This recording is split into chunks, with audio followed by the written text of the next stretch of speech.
not that long ago in British history, there was one name that sparked a mixture of fear and curiosity into the hearts of ordinary British people, especially those, shall we say, with a criminal disposition. That name, of course, was Albert Pierrepoint, an ordinary Yorkshire lad born into an extraordinary family, a family whose legacy consisted of duty, precision and death. So, as the old Yorkshire saying goes, grab your coat, my love, because I can tell by the air there's to be a hanging today.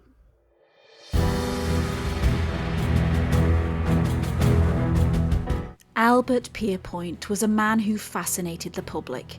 Britain's #1 executioner, a reputation built over more than 20 years of service. Known for his professionalism, his speed, his accuracy, and his unflinching composure when called upon to deal with some of the most notorious criminals in British history. But his story isn't as straightforward as it might seem. Well, hello friends and welcome back to the channel. If you're new here, I am Claire. This is the Wanderlust way. Welcome. First up, let me say a huge thank you to everybody that supports this channel by liking, commenting, subscribing, sharing, sending super thanks, becoming members. Honestly, everything that you guys are doing is helping this channel to grow. It's allowing me to continue with adventures like this, sharing the stories that I find with you. Today is a very special video. It's one that I have been researching for a while now, a few months now, and it's all started to come together. And it is about the life of Albert Pierrepoint, who on first appearances would seem like a very nice, seemingly ordinary man, a loyal husband and cheerful pub landlord. But he had a bit of a different side. So he was also Britain's #1 executioner. His is a fascinating life story. So I'm bringing it to you today.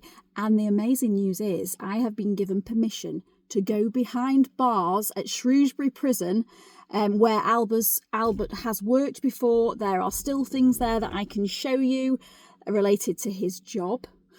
So it's going to be a little bit of a grim story, a bit of dark history, but it is also a fascinating insight into a personal life, really. So if you're ready for that tale, I think we best be on our best behaviour today, guys, because obviously we are going to prison. So pull up a chair, behave yourself. That's enough waffle. Let's wander.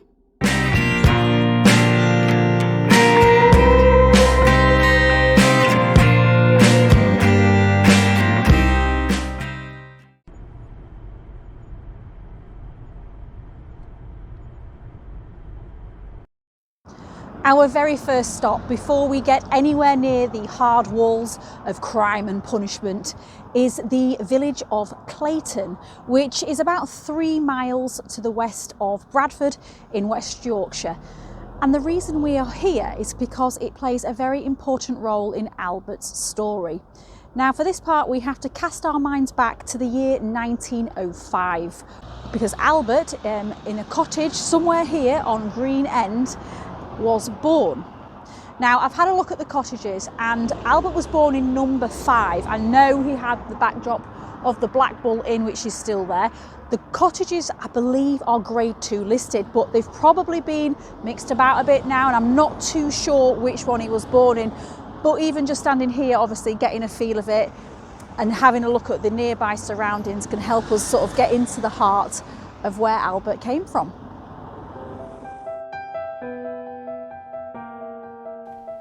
By the Black Bull Inn, behind the door of #5 Green End, Clayton, is where the Pierrepoints lived, and where Albert, the main man in our story, began his journey. Together they lived in this house for the first few years of his life, until the family moved on to nearby Huddersfield. But by his own accounts, Clayton always kept a special place in his heart. Albert later wrote about this ancient village with real warmth. Clayton Village, with its smell of cake and horses, the general store that was really my Aunt Lizzie, and the Clayton carrier who was my beloved Uncle Tom. He adored it here. Even after the family moved to Huddersfield, he'd come back in summer to stay with Aunt Lizzie and Uncle Tom, the steady, reliable figures in a family that could sometimes be anything but. Albert's dad, Henry Pierrepoint, was also an executioner, as was his uncle Tom. But Henry was a man of extremes, clever, capable and unpredictable.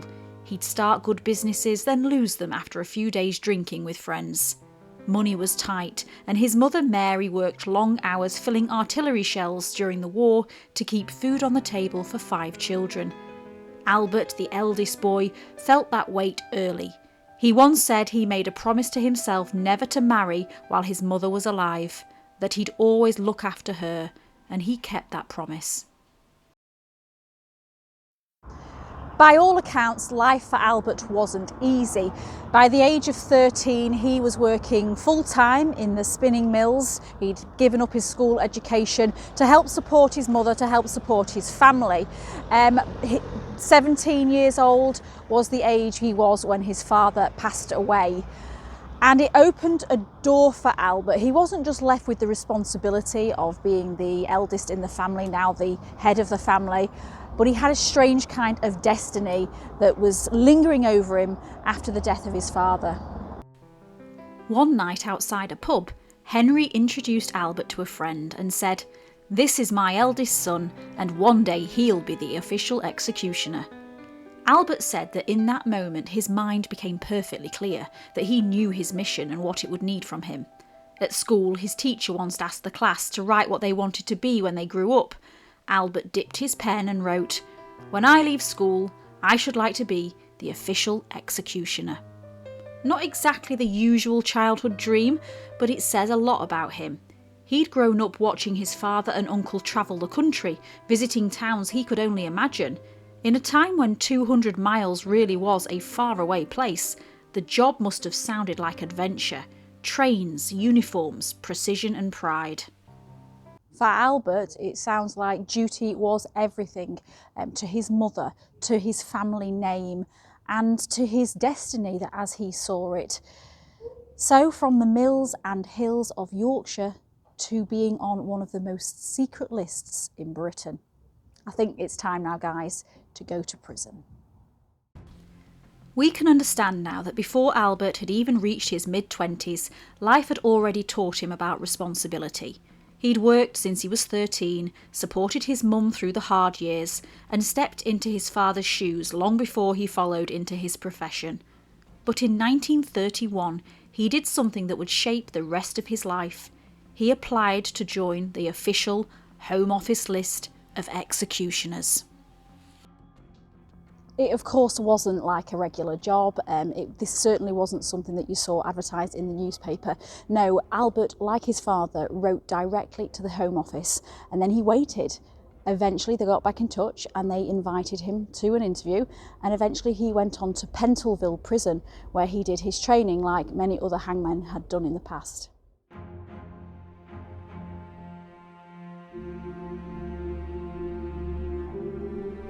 Albert, of course, travelled all over the country, visiting various prisons to perform his duty. It was here at Shrewsbury that in the 1950s he carried out 4 executions.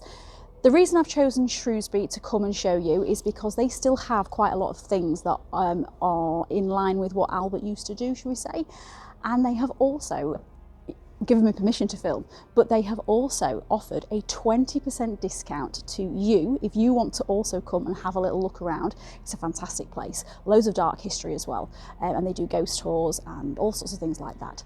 So if you want to get that discount and you want to take advantage of that, then feel free to stay tuned to the end and I'll share exactly how you can do that.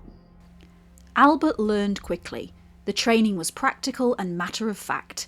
It covered everything from the mechanics of the trapdoor to the mathematics of the drop, weight, height, length of rope, all designed to bring about instant death and avoid unnecessary suffering. It appealed to him. It was clean, precise, logical. To Albert, it wasn't about death at all. It was about doing a job properly.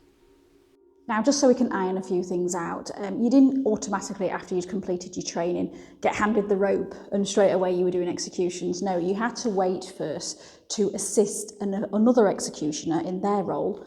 And Albert waited for a good year or so before he actually got his chance to be the assistant executioner.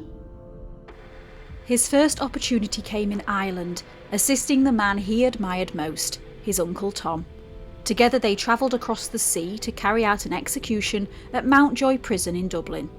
For Albert, it must have felt surreal, a boy who once dreamt of faraway places, now stepping into the same shadow his father and uncle had walked before him.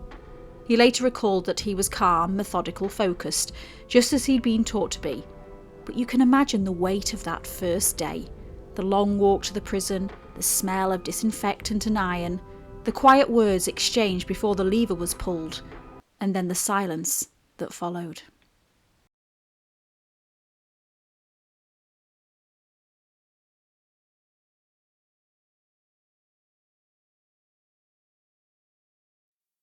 From that day onwards, Albert knew exactly what the job demanded. Speed, accuracy, compassion, composure. And he did exactly that. The other thing he did was he knew that this was the sort of thing that was not talked about outside of the prison walls.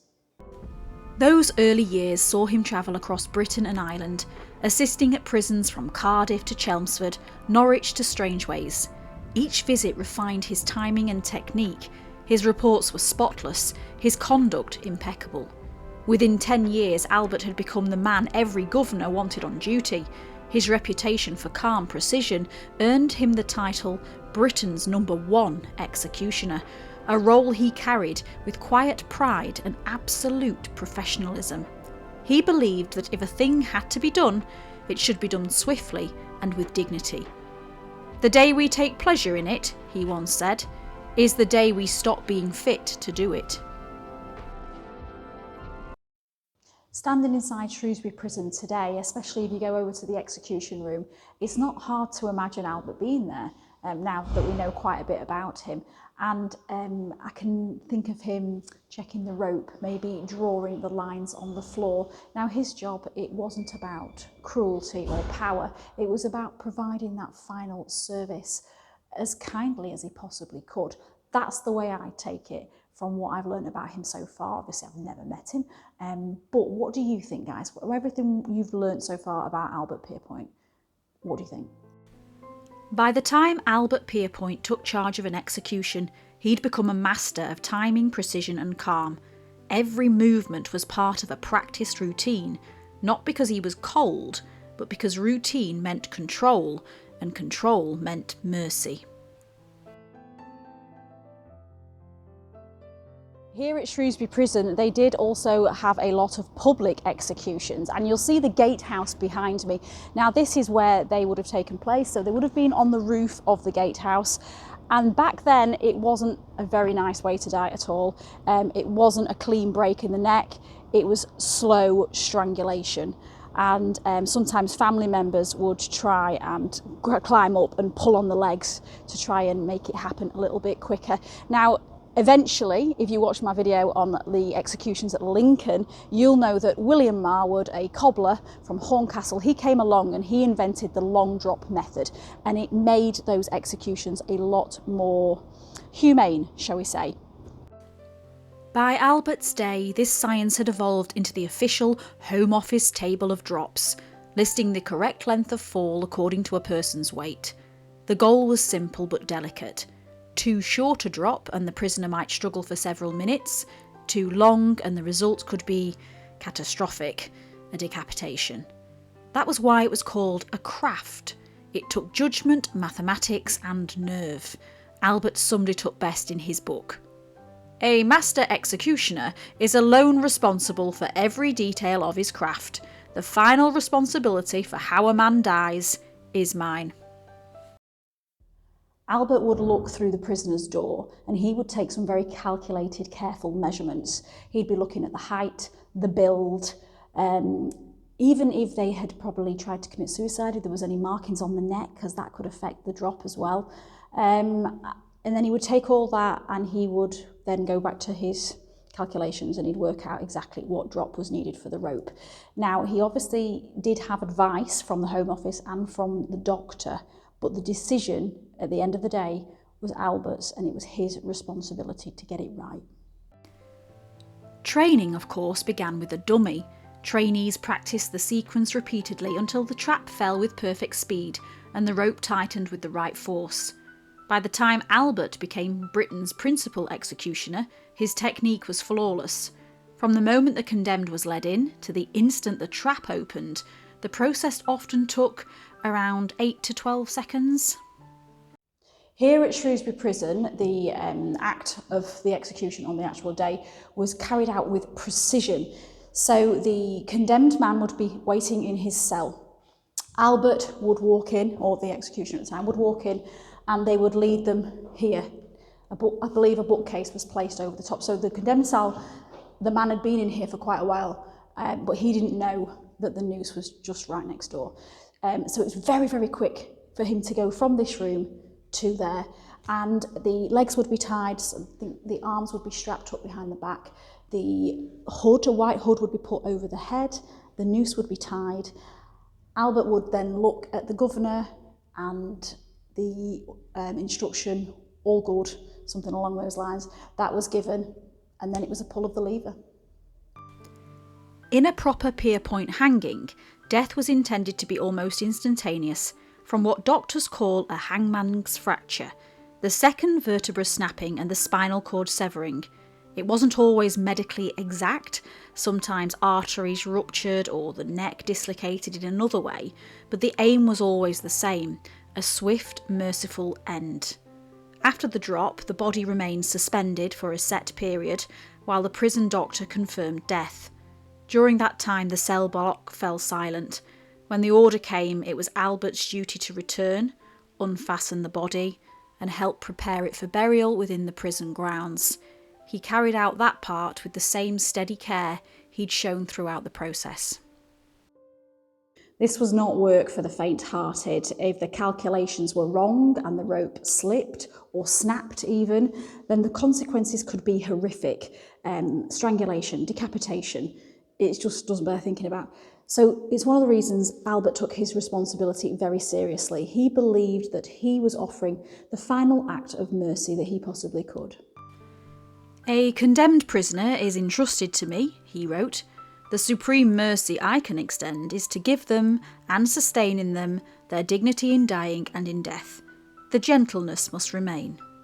And perhaps that's what set Albert Pierrepoint apart. To him, this was never about power or punishment. It was about doing a terrible job well, about bringing order, control, and a measure of humanity to a moment that could so easily have been chaos. Standing inside the walls of the prison today, it's not hard to not imagine him. I can imagine him being here with his calm, efficient attitude, making sure that he got the job done properly. And yeah, it's really bizarre to think, looking at the rope as well today, that this is where it all happened. Quite grim, quite sad. As Britain went to war, Albert Pierrepoint's quiet profession became busier than ever. His calm precision, the quality that had earned him respect at home, now made him indispensable. During the early 1940s, he carried out executions across Britain, soldiers court-martialed for murder, enemy agents convicted under the Treachery Act, and civilians found guilty of wartime crimes.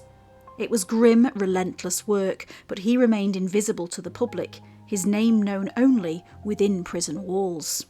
That privacy ended in 1945, when the war had ended and the people were starting to get to grips with the horrors of it all.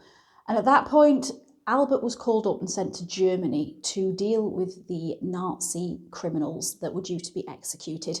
The papers called them the Beasts of Belsen.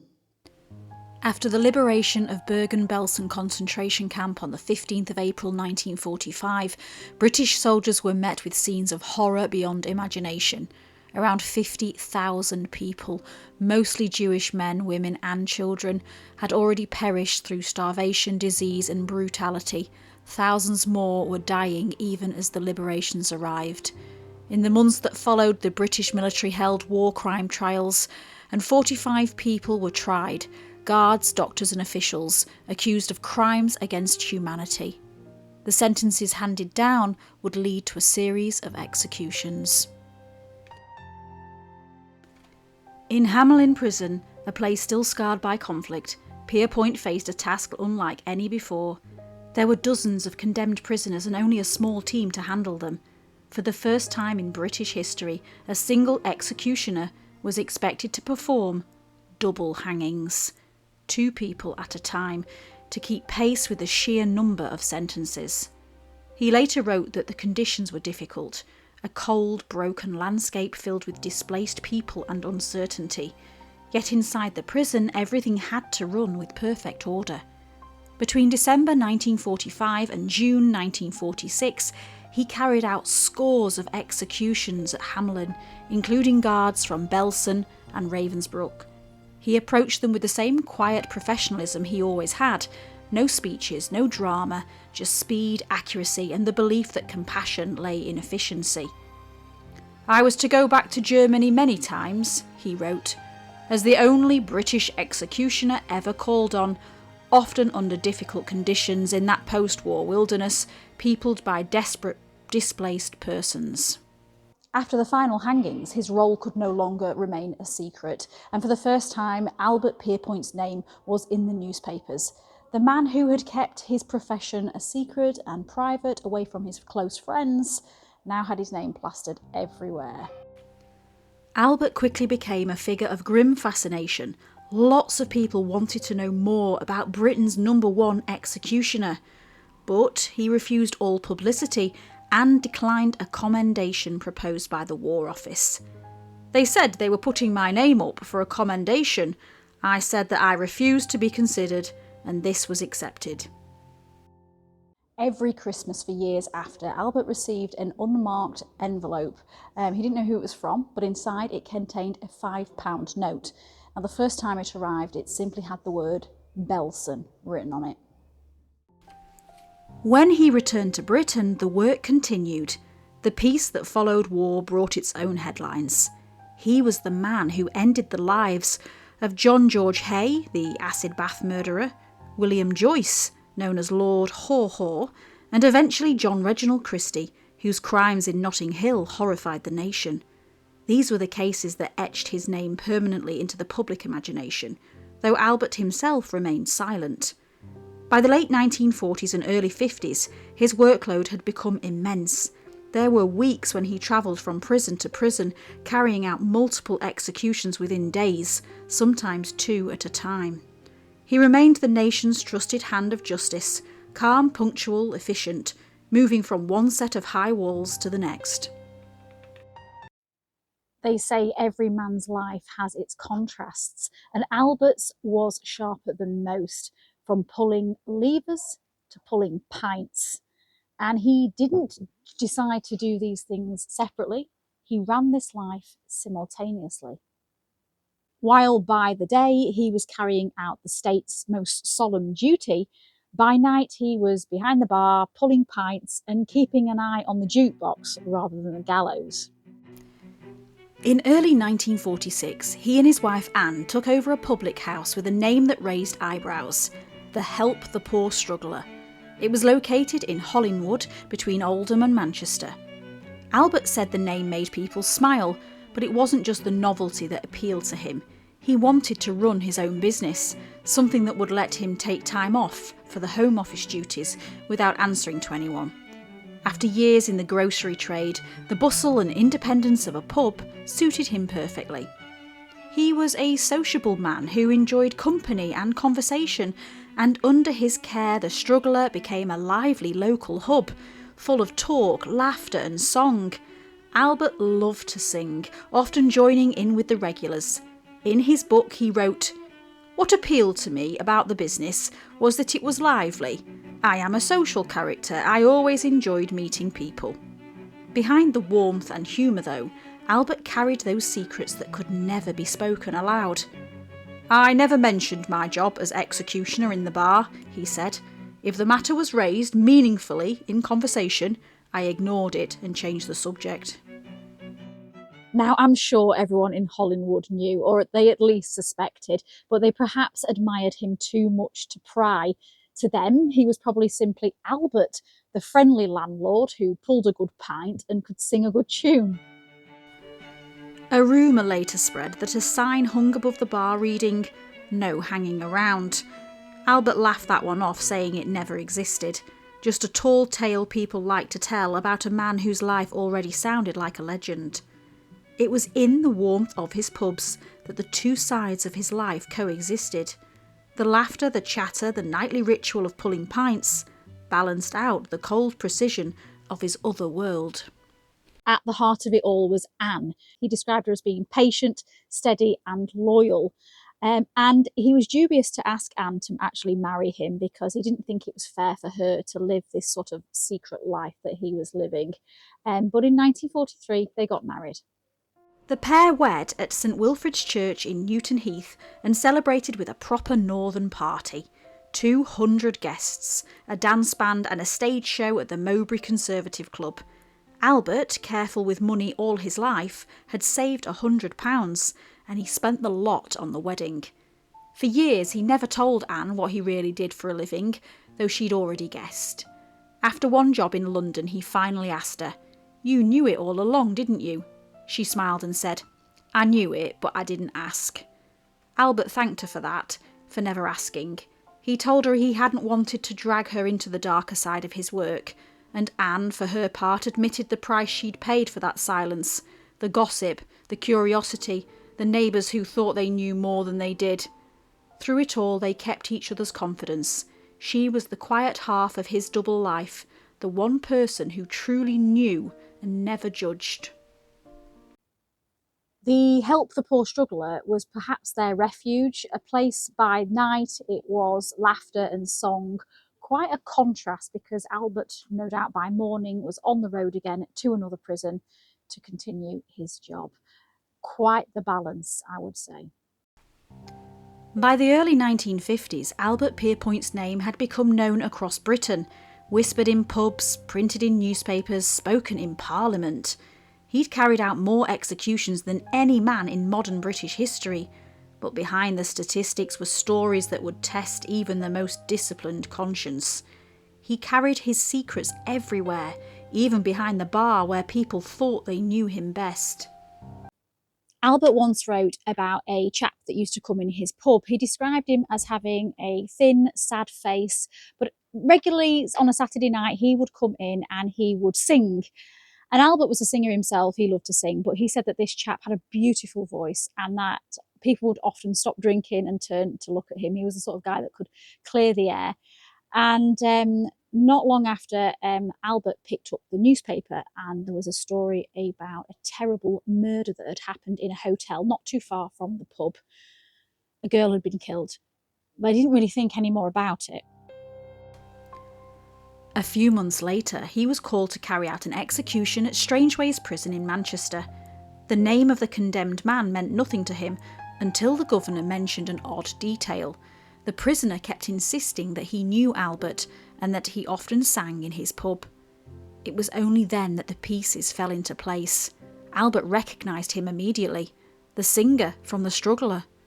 When the time came, Albert entered the death cell. The man looked anxious but not defiant. He managed a faint smile and said, "Hello, Tosh." Albert replied quietly, "Hello, Tish, how are you?" It was the same friendly exchange they'd shared across the bar, and in that brief moment the condemned man seemed to relax.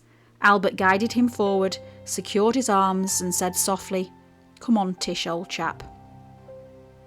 It was one of those rare moments where his two worlds collided. The man who poured the drinks and the man who had taken a life. And no doubt as they stood there side by side looking at each other, that the thoughts of maybe singing Danny Boy around the bar came back into their minds. Who knows? All I do know is it takes a certain kind of strength not to be affected by that. In 1950, Albert carried out another execution, that of Timothy Evans, convicted of murdering his wife and daughter in a small flat at 10 Rillington Place, London. Evans pleaded his innocence until the end. 3 years later, a man would become arrested who had been living in the same address. John Reginald Christie, now known as one of Britain's most prolific serial killers. He was a quiet, unassuming man, but it was him that had committed those murders, not Timothy Evans. And after this case, obviously, Pierrepoint was called to execute Christie as well. And there was a bit of a public uprising because the question was now being asked, were we hanging innocent men? The case shook the country. Newspapers debated it fiercely, and Parliament was forced to confront the uncomfortable question: could any justice system that risked such an error justify the death penalty at all? Albert never openly commented on his feelings about Evans, but by the time he came to execute Christie, the irony must have been impossible to ignore. He had been ordered to end the life of the man whose crimes had led to another man's wrongful death, both by his own hand. Throughout his career, Pierrepoint maintained a strict composure. He saw himself as a servant of the law, not a judge of it. His job was to get the job done, no more, no less. Maybe the burden was too heavy. He'd seen too much, known too many faces, and shouldered too many secrets.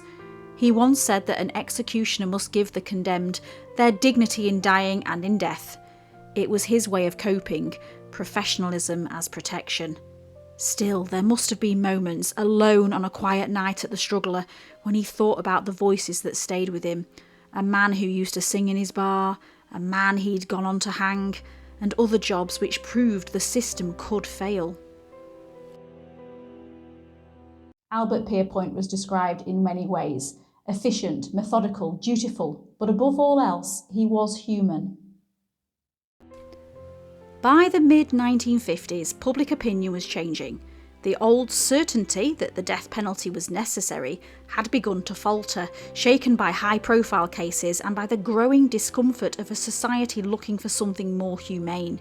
For Albert Pierrepoint, who had served the law for over 2 decades, the time had come to step back. On the 23rd of February 1956, he wrote his resignation, requesting that the prison commissioners remove his name from the list of qualified executioners. 3 days later, the Home Office confirmed the news to the Times. A week after that, officials asked him to reconsider as a matter of urgency, but Albert replied that his decision was final. He wrote, "The authorities have asked me to keep the reasons for my resignation confidential, and I respect their wish."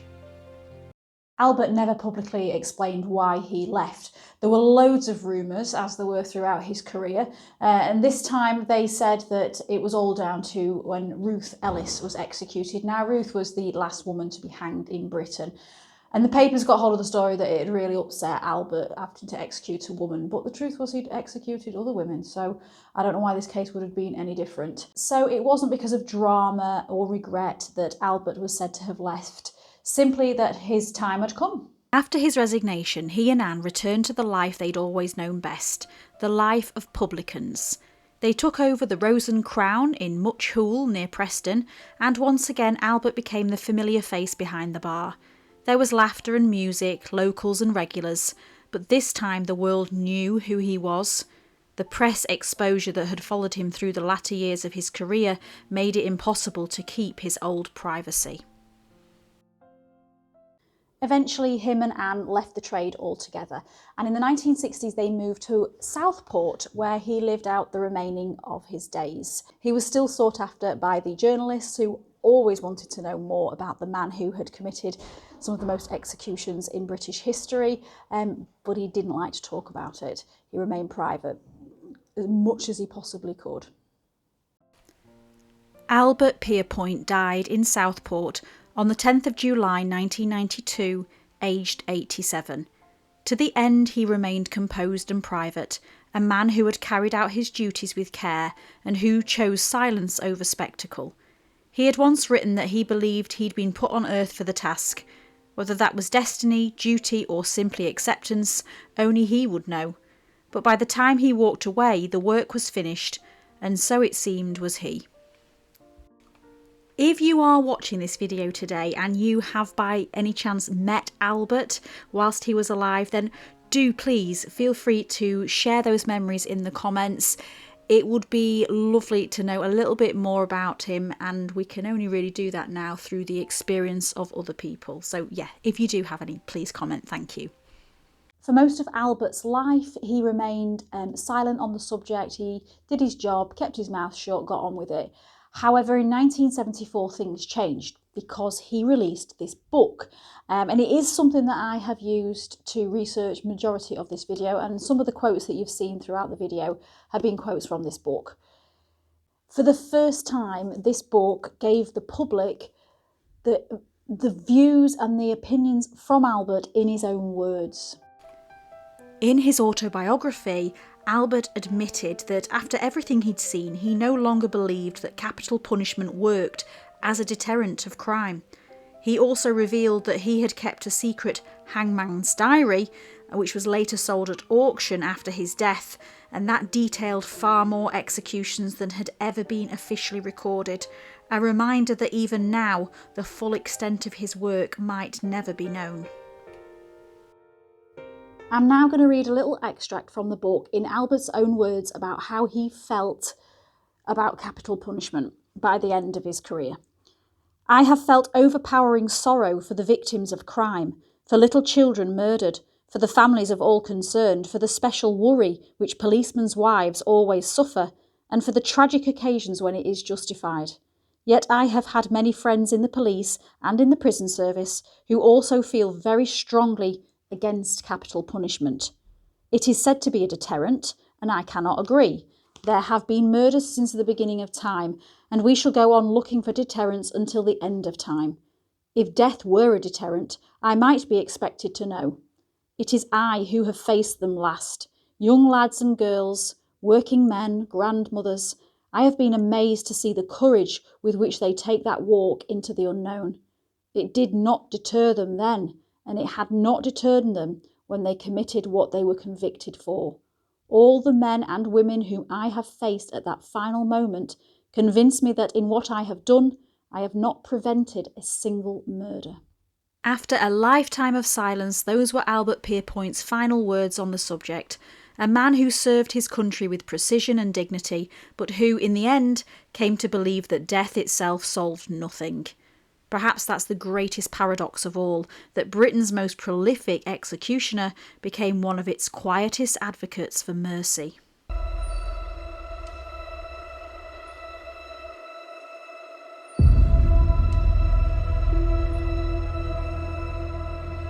So that is it. Thank you to everybody for watching the video. A huge thank you to Shrewsbury Prison for actually inviting me here and for giving me that 20% discount code that is for you guys especially. So I will drop the code somewhere on here, and that gives you 20% discount off entry or the guided tours, I believe. Not the Halloween tour or the special events. They do lots of paranormal events and sleeping behind bars and stuff like that. Don't believe the discounts on that. However, it is off the general guided tours and self-guided tours. So definitely, if you're ever in the Shrewsbury area, it's well worth a visit. Now, do stick around, because this prison is supposed to be very, very haunted. And we were kindly given a little walk around last night and told some of the ghost stories. So that video is going to be going live next week. You can watch it if you think you're brave enough. Okay, everybody. So until next time, stay safe, stay curious, don't have nightmares, and I'll see you next week. Take care. Bye.